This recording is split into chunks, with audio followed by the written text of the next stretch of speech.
Hello, and welcome once again to the Start, Scale, and Succeed podcast, the only podcast that grows with you through all 7 levels of your journey as a founder. I'm your host, Scott Ritzheimer, and today I want to talk to a lie that quietly robs founders of the very best part of this founder's game. The lie is that the legacy that we want to leave behind is reserved only for the summit, that only the rare founder who can reach level 7 and become a visionary founder, who can really invest in this question, what do I want to leave behind? We think that they're the only ones who've got the opportunity to leave a lasting legacy. But that creates a real problem because it's my belief that most founders aren't actually called to level 7. In fact, a very, very, very small percentage of founders are, and maybe even a smaller percentage do. And so we can't just leave legacy for the last stage. There's got to be a better way. And today I'm going to show you why that myth is dead wrong and how you can start leaving a legacy this month, and show you how some of our pre-release content can help you do that even faster. So let's unpack this myth. What's going on here? So as you know, there's 7 different levels from pre-launch to post-exit. We go from being a dissatisfied employee to becoming a visionary founder. And those of you who followed a little bit more closely know that the defining question of level 7 is, what do I want to leave behind? But just because that's the question of level 7 doesn't mean that we don't ask it in any other stage. It just not as central as it is in level 7. And just because it's central in level 7 doesn't mean that we can't leave a legacy from these other levels. And that creates a real challenge and can do way more damage than it would seem at surface value, because if a founder feels like the only way to leave the legacy that they want is to reach level 7, they might end up spending their entire career doing things that they don't want to do because they're working through levels that they don't actually need to work through. The second is, even those who are trying to reach level 7, you have the opportunity to defer the change and benefit that you can in these earlier levels and hope that you'll just make up for all of it in level 7. And that doesn't work either. And so one of the things that I've done is, actually we're currently doing this, is we're creating a course that's designed, one course for each level of the game. There's a course for dissatisfied employees wanting to become purposeful employees, or maybe even start their own business. And we'll talk about the names of those and how you'll be able to find them in a bit. But what I want to draw our attention to is the last course in the series is called The Founder's Legacy. And it has a special role in the grand scheme of things, because it's not only a practical playbook for level 7 founders who do want to leave that legacy behind, but one of the things that we do differently in course 7 from any of the others is because of the way that 7 is the accumulation and an aggregate really of all the levels before it, all the skills and knowledge, ability, resources, and success. All of those are what actually make 7 possible. And so as I was looking at the design of the course and I was thinking about how I could help move founders downfield, one of the things that I decided was, wouldn't it be fun if we could give this away free to a whole bunch of people? And we figured out a way to do that. So whether you're in level 7, or whether you're dreaming about being in level 7, or whether you want to dispel this myth that legacy is only reserved for level 7, I've got some exciting news, because we're making the entire level 7 course, the entire Founders Level course, Founders Legacy course, free for anyone who orders the book on pre-sale. So anytime from now, pre-sale's already open, starting on Amazon. It'll be available in other places soon, through February 9th. So your last day to get the course for free is February 8th. If you'd like to get a copy of the full Founders Legacy course, which includes hours of video training and tools and resources and worksheets that you can use to define the legacy that you want to leave. If you want to get access to how you can start that right here in the level that you're in, then I'd highly encourage you to head on over to thefoundersgame.com. On that page, you're going to find everything. It's got the Amazon link on it. It has a form a little bit lower in the page. And so the way that you need to, the next step that you need to do, so go order it on Amazon, but the next step that you need to take is to head back to thefoundersgame.com. And right there, you'll see a little section where you can upload your order invoice from wherever you bought it. And that's what's going to unlock your free resources. And what do you get? Immediately, you will get the Founder's Game introduction. You get the first chapter of the book, formatted and everything. It's awesome. It's beautiful. It's very cool. You'll get to hear my story. You'll get to see the most common mistake that founders make, and you get an idea of what is included throughout the rest of the book. You'll get that for free immediately. As soon as you plug in your receipt, you have an opportunity to download that and you can start reading it right away. You'll also unlock 2 more resources that are coming in the future. The first one is a companion workbook that's going to walk through the book content, but with place for you to actually write down your answers to the questions and to think about what level do you want? What level are you in? How do you need to adapt your strategies or your skills or your mindset? You'll have an opportunity to work through all of that in the workbook. You'll get the workbook PDF 100% for free.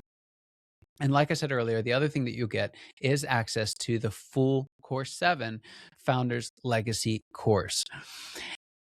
And so that's super exciting, because here's the truth, and where I want to spend some time in this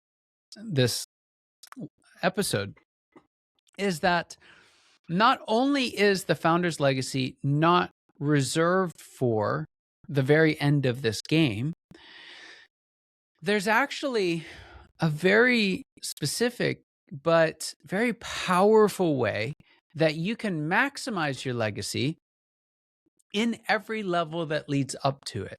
And so whether you're there choosing to stay, let's say in level 2, which I see many folks do, or whether you're just passing through level 4, in either case, there's a tremendous opportunity to start building your legacy right then and right there. And so what I want to do is take a quick peek at a couple of these. And we're not going to go through all of them for the sake of time, but I want to explore a couple just to give you an idea. And the first one I want to start with is probably the least obvious.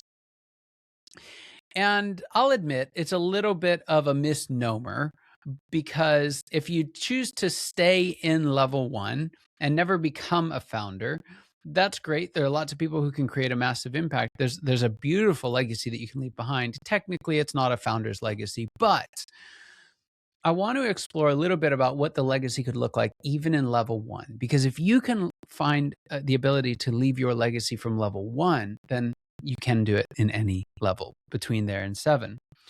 And here's what it looks like. So one of the things that you'll discover as you read through the book is that there is this move. So let me start with, in level 1, every founder begins as some kind of dissatisfied employee or student or plain old individual. There's just something wrong, and getting another job doesn't feel like it's going to do the trick.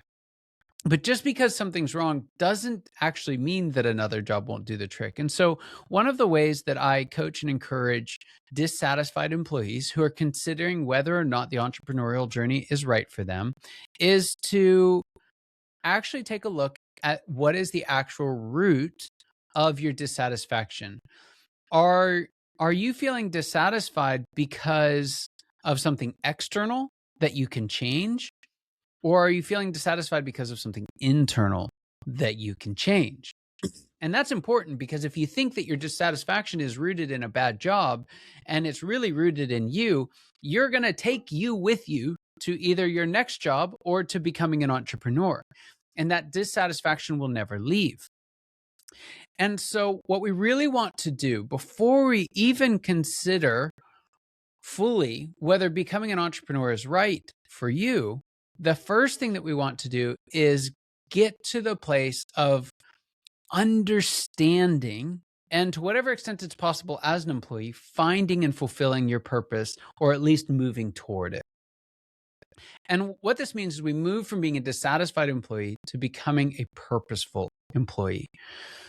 And that rubs a lot of pre-founders the wrong way. We just want to jump in and figure it out. And as you'll discover in the book, there's a whole lot of reasons why that doesn't work. But what I want to address here is not that. What I really want to dive into is when you make that work, when you find out how you can move from dissatisfied employee to being a purposeful employee, what does that do for the legacy that you can leave behind?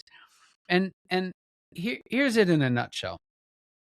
When you're an employee, you have the glorious luxury that you don't yet recognize that it kind of doesn't matter. Like, the whole organization could go away and you can find another job. And if your founder and the whole organization goes away, you got a lot of unpacking to do. It's going to be a gnarly process. And so at the end of the day, there really is a freedom in being an employee, and that is a freedom from the burden of being a founder, of having everything rise and fall with you.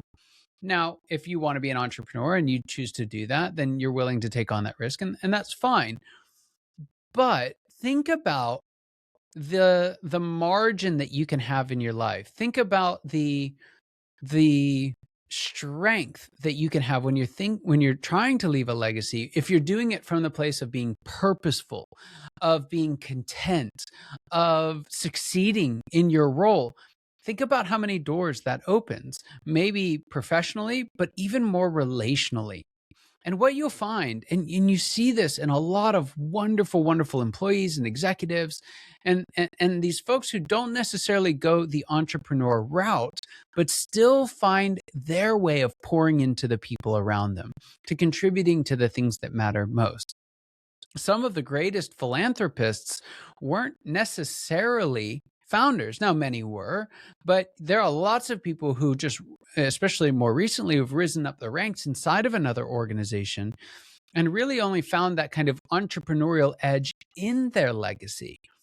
And the reason that they're able to do that is because they have the margin to do that, because you can make great money as an employee. You can control your schedule to a significant degree as an employee. You can retire as an employee. And because of that, what you can do, your legacy move in level 1, is to find meaning in the margins, to work to create margin in your life so that your job at least, doesn't consume every last minute of your time or every last ounce of your energy.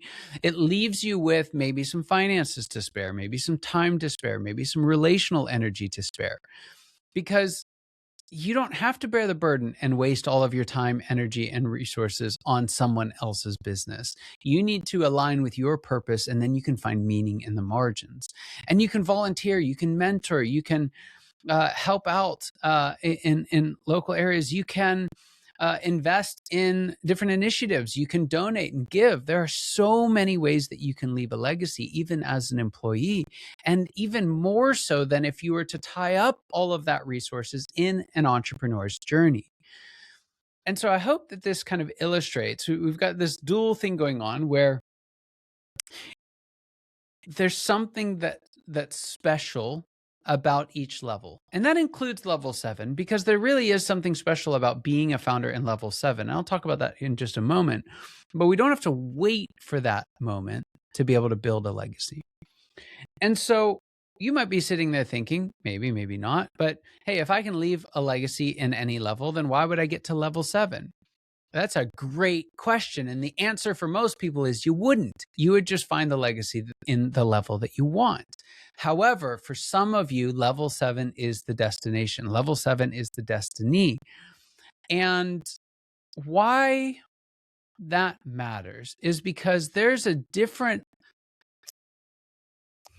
pardon the pun, but there's a different level of impact that you can create from there. Because to do the things that you have to do, to learn the things that you have to learn, to have the success that you have to get to level 7, you will have accumulated lots of different types of capital: knowledge capital, financial capital, relational capital, wisdom capital. And because of the abundance of all of that. And because of like really practical things, like you don't need to get paid to help out at something.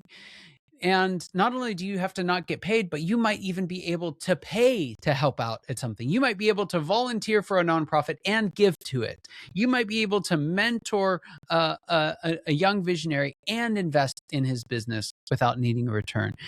You might be able to do that because of the abundance that you've created leading up to level 7. And so while there is a legacy that can be left from every level, there's a special legacy, there's a special ability, there's a special level of challenge that level 7 founders can overcome that's pretty hard, if not impossible, to do in the other levels. And so if any of this is interesting to you, if you've been thinking about your legacy and what you want to leave behind, or if you're just trying to figure out if this journey is right for you or what it is, then I would strongly recommend head on over to thefoundersgame.com and get a copy of The Founders Game by the pre-release, and then upload your receipt and get the introduction for free, the workbook whenever we release, and a copy of The Founder's Legacy. So you can figure out how to navigate these stages, but also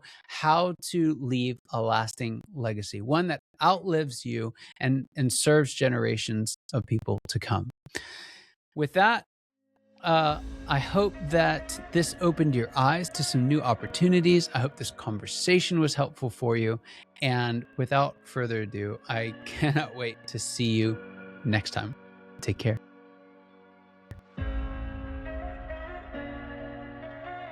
Hey everyone, Scott Ritzheimer here. Thank you so much for listening to the Start, Scale, and Succeed podcast. I hope this episode gave you exactly what you need for the level you're in right now.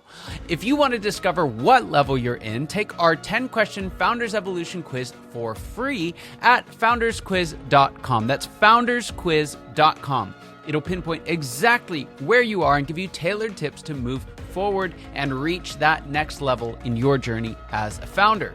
If you got something out of today's episode, don't forget to subscribe, rate, or review. It helps us reach more founders like you, and let's be honest, it means a ton to me, my team, and all our incredible guests. So keep starting, scaling, and succeeding, and I'll see you in the next episode.